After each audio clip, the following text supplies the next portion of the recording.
Mate, no, you still need to come back and do the hands. Yeah, come on, let's get this game going. No, mate, we haven't done the shakes yet. Pass me the ball, play me in. Steve, look, I need you to understand, you haven't done. It's a goal! For crying out loud.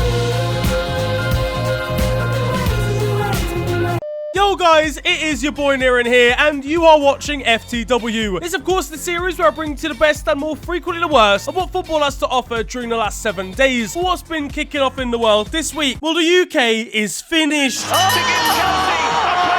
No, for real, this country is in the mud. I won't go into the details, but the economy is finito. That pound on your desk is now worth less than a chocolate coin. We're trading in Bitcoin, bro. Sterling's not been down this much since Yerry Mina. It's just... for me, I can't do it. You can! The government are attempting to control the situation and pay for our next sporting event with iTunes vouchers. Meanwhile, we're involved in crisis talks with multiple nations in the Middle East, and they've agreed that we're the ones in need. Now, onto the football though now, and there's an international break going on.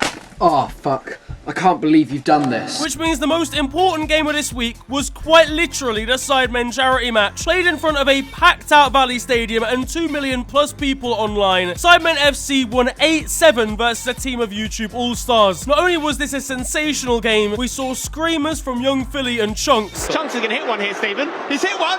Ball face. Oh!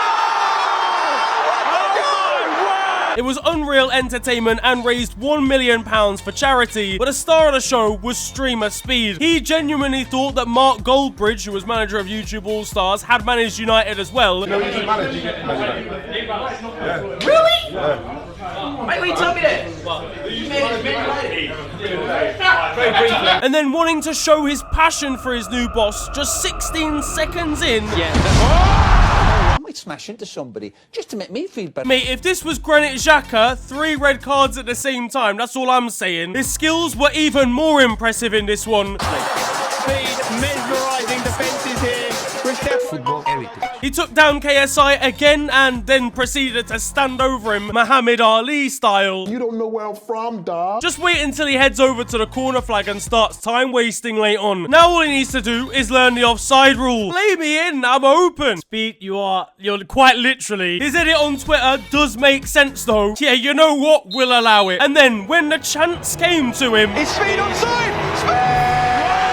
except he was obviously offside because he started his run 6 yards into Essex. Bless him, he looked so happy before realising it was off. He even brought out the Sue, and he wasn't too impressed when he saw the linesman's flag. He took off his shirt and whipped the referee, Mark Clattenburg, with it. He let it all out in an interview as well afterwards. Feel like an egg about to open a yolk, then a yolk open the milk, man.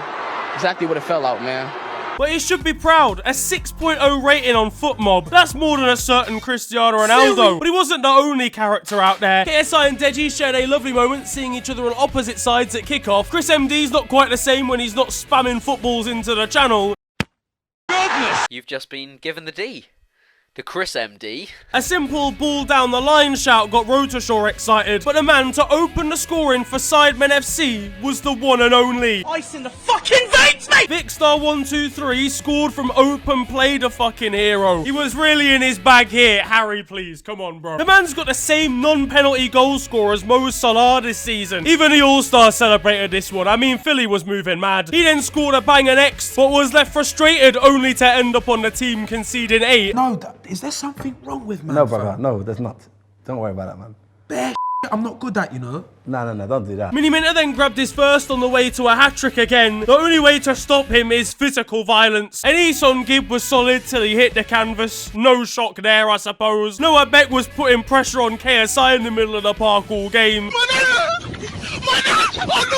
Meanwhile, Castro was just vexed that he couldn't apply anchor to Harry Pinheiro in real life. Speaking of him though, a lovely finish from him in the second half to go 5-4 up, and he revealed a shirt that said "My mum beat cancer." So happy for him and a genuinely beautiful moment. The second half also saw a shocking performance from goalkeeper Cal the Dragon. Mark Goldbridge was on the touchline reminding Cal of how many hands he can use. Will then he even managed to grab a goal to sink his first YouTube group since the E-Boys last year while wearing a GoPro 0-2. The halftime team talk footage of Mark Goldbridge will be fascinating. Meanwhile, Crawley sent scouts out to this game and saw great performances from Simon, Noah, Nico, Tobe Jizzle, Manny and more. And yeah, overall, sensational event. Onto the international football though now, and with the World Cup just around the corner, positive results are needed.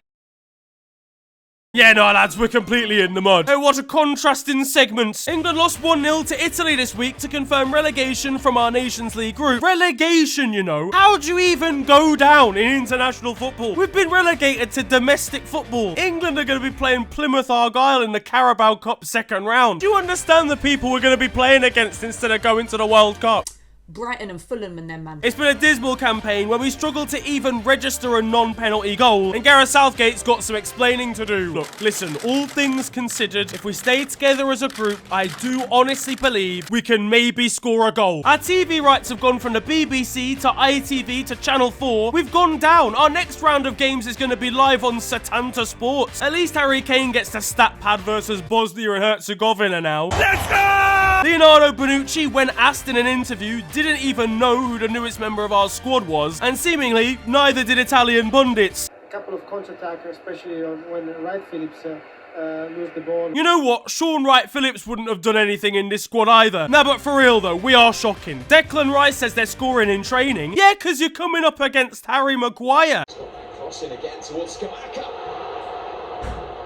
England were scrambling. Jadon Sancho's at home on FIFA and he's still the most creative person that we've got. And it's because we play boring football. Gareth Southgate as a chef is just not working. He's coming like Molly May. 24 hours in a day and we're still shit. At least we managed to score then in our 3-3 draw versus Germany, but our Nations League campaign is still doomed. In fairness, we showed character to come back from 2-0 down, and this was a very dramatic affair. As I said, it started badly after goals from Ilkay Gundogan and Kai Havertz, but Gareth Southgate subs scintillating. Luke Shaw grabbed the first, then Mason Mount got an equaliser. A goal in the Euros final, a goal here. It's Luke Shaw at Wembley and not Shaw anywhere else. One fan was still at home grilling Harry Maguire even though we did grab goals. Keep your eyes here. Maguire has now clattered into him for no reason, was never going to get there, ever, because you're not faster than the ball.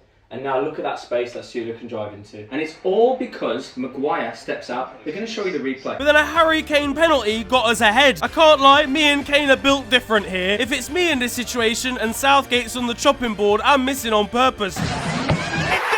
And at that moment, life was going great. Yeah, not gonna lie, we conceded immediately. Nick Pope's performance was not up to scratch. Jordan Pickford was loving life seeing this, knowing that he's going to be starting now in the World Cup. Jamal Musiala didn't score the equaliser, but after turning down England for Germany, his celebration was wild. But don't worry, lads. It's coming home. It's not, guys. I don't even bother. We don't need a hotel. Just sleep in the bus. We'll be home by Tuesday. Phil Foden doesn't even need to book a childminder whilst he's away. And he's got 6 kids. We all know the manager that we need. And we need him now. Because most of the time, we can't score. And when we do, defensively, we're more exposed than Adam Levine's DMs. I've got to say, these were wholly inappropriate from all parties. Elsewhere, and Cristiano Ronaldo's been getting heat from Portuguese fans after delivering a disaster class in midweek. A 2.9 rating is crazy. He genuinely have got a better score sat at home. It's fair to say that United have not taken this performance well. They're getting him out of there. And his sister's taken it even worse, ranting on Instagram calling the population of Portugal petty after everything her brother's done for them. Cristiano's not even the most threatening person in his own family anymore. The guy's finished. Just start a podcast or something, bro. End it all. And it's been an interesting week for Lionel Messi too. First of all, being assaulted against Honduras, this guy just body slammed the growth hormones out of him. It's Argentinian teammates were there to the rescue, including Rodrigo de Paul, who I think would defend him in any situation. Right, yep, just gonna cross over this road. Leo, be careful! Oh, man, Rodri, thank you so much.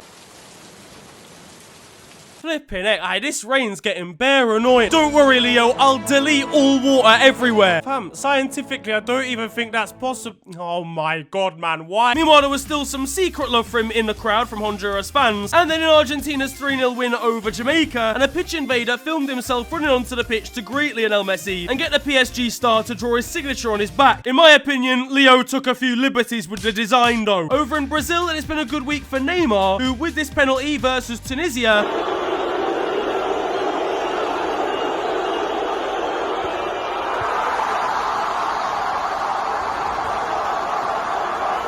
within 2 goals of Pele's all-time Brazilian record. We all know what Pele's like. He can't let this go lying down. He's ready to boot up FIFA 23 and add to his tally. We've got to take goals off Pele, let's be totally honest. Because back in his day, this was actually allowed. 8 men could turn up to the game and it would still go ahead in the 60s. Vinicius Jr.'s dancing has been getting a lot of attention recently, but Lucas Paqueta still can't get it right. Meanwhile, in Brazil's 5-1 win over Tunisia, and after scoring, Richarlison had a banana thrown at him from the crowd. It's another pretty sickening example of racism in football. Richarlison tweeted that as long as it's blah blah blah, nothing's gonna change. And that is pretty much the perception really. If FIFA continue to not do anything and not punish these fans properly, you're just gonna see the same things happen over and over again. Over in France, and Kylian Mbappe seems to be struggling with the simple concept of stepovers. At this point, the guy's gonna have to sack himself as PSG manager. In Israel, and their manager's got a unique technique to try and get the best out of his players. I don't know what's going on over at Montenegro, but they need to calm down. Turkish ball control is something else. And over at San Marino, they faced off against Seychelles in an interesting friendly this week. And it turns out they've got some new ultras, 6 of them. And they've labelled themselves the Never Any Joy Brigade. Well, they managed to grab a draw against Seychelles, so at least that's something. In Denmark, and they've released their kits for the World Cup. Themselves and Hummel have partnered up to make very, very nondescript kits that they don't stand out at a tournament they don't agree with. Hummel took the action because of the human rights record that Qatar has and the amount of casualties there were in making the tournament happen. And so created the kits with the objective of not being seen. Nigerian goalkeeper Maduka Okoye is not going to want to see this mistake back against Algeria's B team. In Mexico, and Andres Guardado posed with an NFL star and wanted to seem a little bit taller. Meanwhile, Canada's boss is getting a little bit too adventurous. Alphonso Davies is going to be fuming when he realises he's shaken his boss's hand in the last 4 months. And international football is where we find our first goal of the week as well, as over in Slovenia, and young starlet Benjamin Šeško scored this sweetly hit volley. Šeško! It's absolutely outrageous! Over in Jamaica, and we've got Lamar Beckford improvising massively against El Salvador to backheel this one in. In the MLS, and Aaron Herrera scored an incredible goal from his own half, at least 75-80 yards out, to punish the goalkeeper for being off his own line. And finally, in our 4th goal of the week, we've got a pushgas contender coming from Canada, and Atletico Ottawa's Balou Tabla. Oh, class goal this season. Look at this from Ottawa! Are you kidding me? Balou Tabla!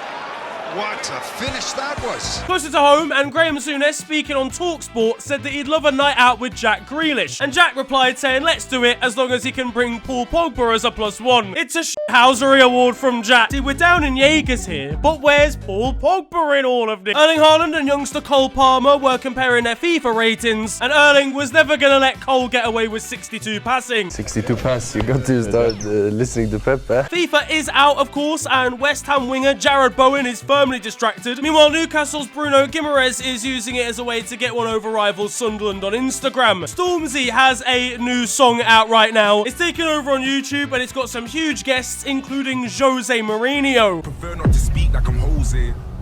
If I speak, I am in big trouble. Nah, do you understand how sick this is? Imagine Pep Guardiola if Storms tracked him down and asked him for the shoot. Yo, hey Pep, why are you running off, bro? Let me get a picture, bro. Elsewhere, we've got a couple getting married, and the groom, without the bride's knowledge, chose the Champions League music to stand attention to. Now, this guy's missing big European nights. He has to be an Arsenal fan. One young Man City fan spotted Nathan Ake out on a dog walk, stopped the Dutchman and asked him to wait where he was so that she could go and grab a match taxa card of him and sign it. And duly, Nathan did so, grabbing a picture as well afterwards. What a nice lad. Over in the Women's Super League, and Chelsea's boss is letting us know how she really feels. At Norwich, and Grant Hanley is moving extremely suspiciously, and Todd Cantwell is very confused. Meanwhile, Watford have sacked a manager once again, and I'll be totally honest, I don't even know who it is anymore. Their manager's reunion's gonna be crazy in 10 years' time. And here we go, a sea of bodies. The only way to be eliminated. 35% of the world has ex-Watford boss on their CV. Wow! Now, over in Italy, and Romelu Lukaku's been doing some modelling for Calvin Klein. I made sure that I was still the best. You just wake up and then your heart is just pumping. Boom, boom, boom, boom. No background music during this speech, you know, just raw dogging the microphone. Listen, we all know how this goes. He'll be in an interview soon enough. Look, I love Calvin Klein, but French Connection is where my heart... A group of England fans accidentally crashed a press conference at Piacenza after their game against Italy.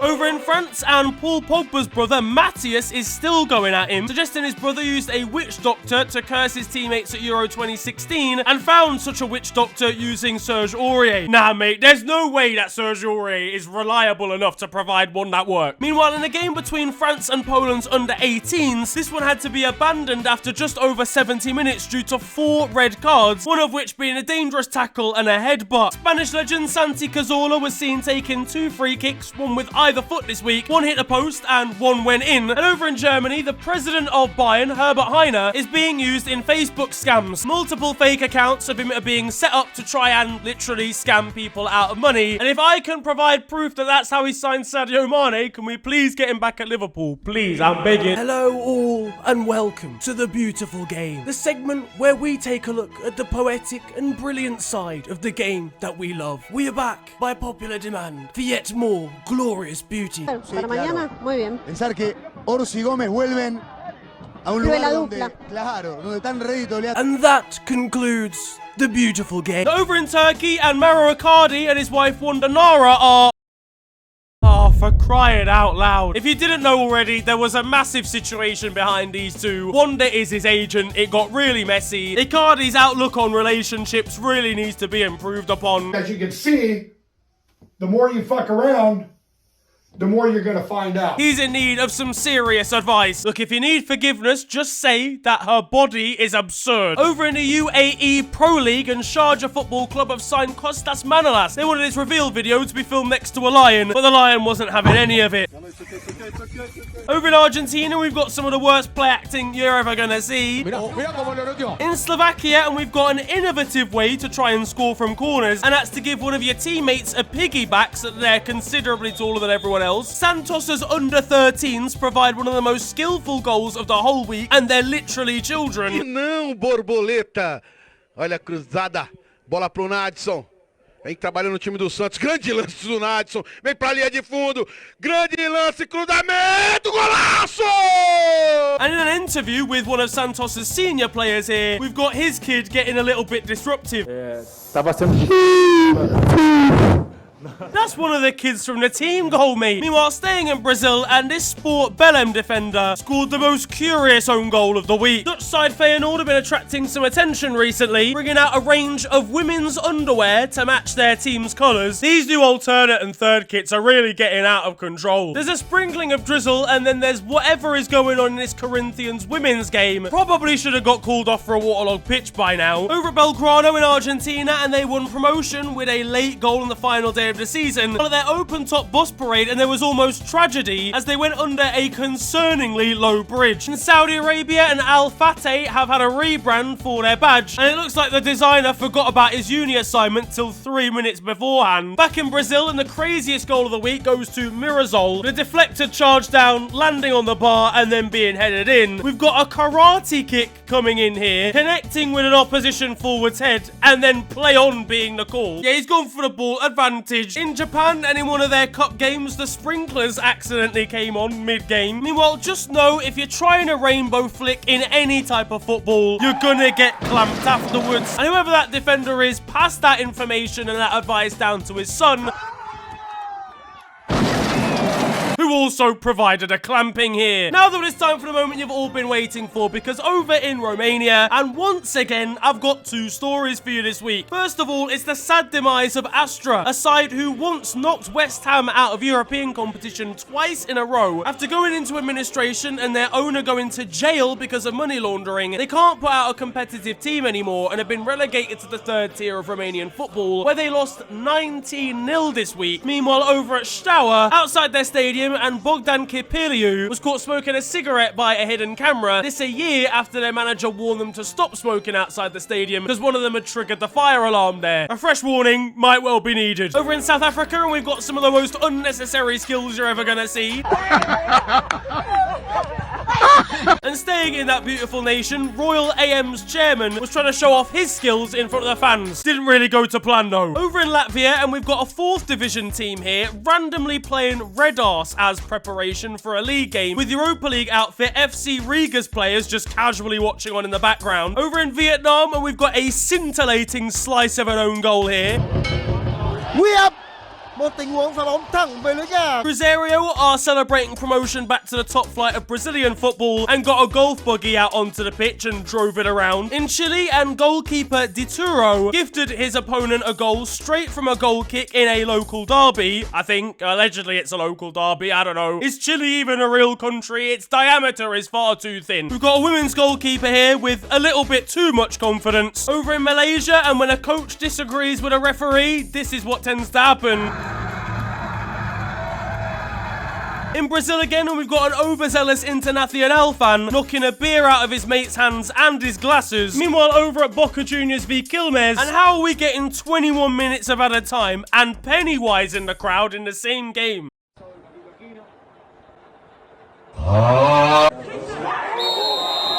Now that it's time for still 0-0, and you guys know the score by now, this is a segment of the show where I bring to you the best of Sunday League and amateur football. And look, I'm not going to sugarcoat it this time around. We've just got an outrageous own goal here. It's a swing and a miss from the winger who's Swiss.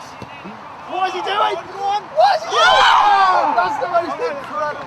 Was that an own goal? On to the weird stuff though now. Back in Argentina once again, and Central Norte and Sportivo Belgrano drew 1-1. Not an unordinary game, except for the fact there was a penalty scored in the 95th minute, as well as 5 red cards, 3 of which came in the exact same minute of the game. Salta.